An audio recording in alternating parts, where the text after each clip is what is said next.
Que ce soit en Mauritanie où passe aujourd'hui le Dakar ou au Mali où nous étions à l'instant, les musulmans du monde entier sont en pleine période de Ramadan. 1 milliard de personnes sur Terre pratiquent ce carême qui dure un mois et qui est interrompu chaque soir par un véritable repas de fête. Nous allons partir au Maroc, découvrir avec le chef de cuisine d'un grand palace comment on prépare ce repas. Reportage Jean-Jacques Dufour, Bruno Giraudon. À Marrakech, le chef, c'est lui. Enfin, disons plutôt, histoire de ne pas mettre le souk dans la royauté, que c'est le chef des cuisines de l'un des plus beaux palaces du monde, la Mamounia. Sous ses ordres, 90 personnes qu'il mène comme les Chinois à la baguette. C'est une figure de style parce qu'ici, la spécialité, c'est pas vraiment le canard laqué.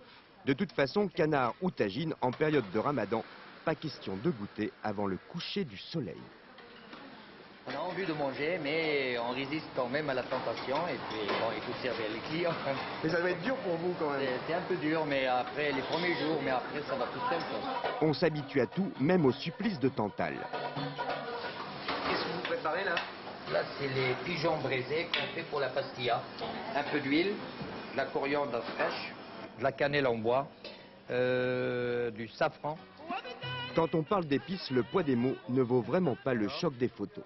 C'est du cumin, du gingembre, du curcuma, c'est du bâton de cannelle, c'est le cannelle en poudre, c'est du piment fort.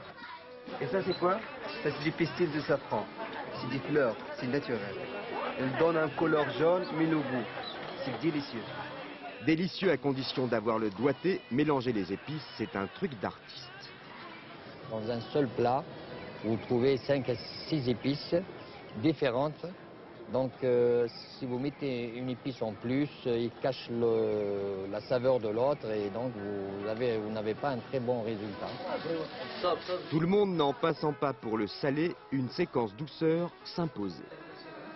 C'est pas bon pour le régime, hein? Pardon? C'est pas bon pour le régime tout ça. Non, mais c'est réservé pour les gourmets et non pas pour les gourmands. Vous voyez, quand Évidemment. on jeûne, Voyez, quand on a on envie est de manger, mais après on n'en mange pas. Hein. C'est juste pour le plaisir des yeux. Et surtout quand on a de beaux yeux. Gourmet ou gourmand, une chose est sûre, pour un boulanger, Ramadan, c'est pain béni. Pour les bouchers aussi d'ailleurs, car ne l'oublions pas, ces 30 jours de jeûne, c'est l'occasion de faire la fête, et même une grande fête très calorique. Un seul exemple, la soupe de rupture du jeûne, l'harira. Oignons, coriandre, pois chiches, lentilles, dés d'oignons. Eh bien l'harira, c'est 380 calories par louche.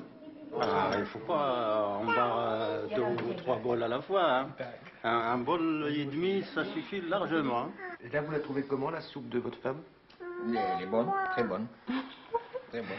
Vous pourriez l'engager? Avec tout ça, pour résister au péché de gourmandise, il faut vraiment avoir de l'estomac. Justement, demain, au lever du soleil, il y aura 1 milliard d'estomacs en train de jeûner. Comme chaque jour, on termine avec